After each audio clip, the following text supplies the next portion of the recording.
The USS Enterprise CV-6 was one of the most decorated warships in U.S. Navy history. By late 1942, she was the only operational American fleet carrier remaining in the South Pacific following the losses of Lexington, Yorktown, and Wasp.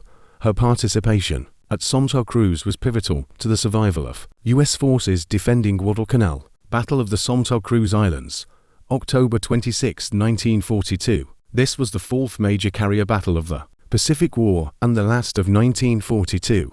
U.S. Navy carriers Enterprise CV-6 and Hornet CV-8 faced the Imperial Japanese Navy's carriers Shōkaku, Zuihō, Zuikaku, and Jun'yō.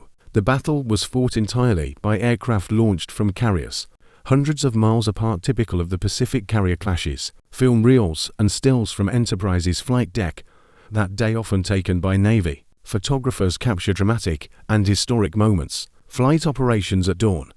Deck crews racing to prepare SPD Dauntless dive bombers, F-4F Wildcat fighters, and to be F Avenger torpedo planes for launch. Launches of strike groups, aircraft taking off in quick succession to locate and attack Japanese carriers. Battle damage and explosions. Enterprise was attacked by waves of Japanese dive bombers and torpedo planes. Bombs struck her flight deck twice, with near misses causing severe shock and shrapnel damage. Firefighting and damage control.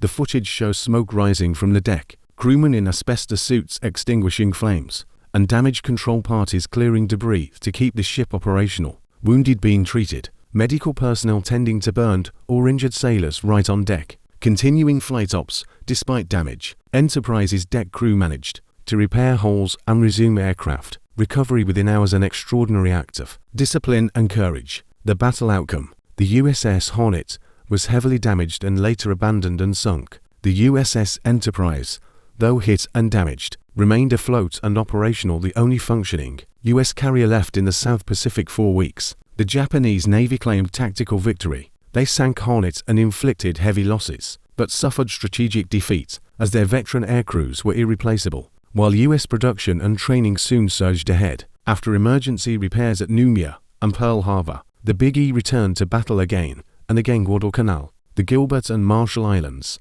the Marianas, Leyte Gulf, and Okinawa earning 20 battle stars, the most of any U.S. ship in World War II. The footage from her deck on October 26, 1942, remains some of the most compelling visual evidence of carrier warfare and the heroism of the U.S. Navy in the darkest. Don't forget to like, comment, and subscribe for more true stories of American military heroes.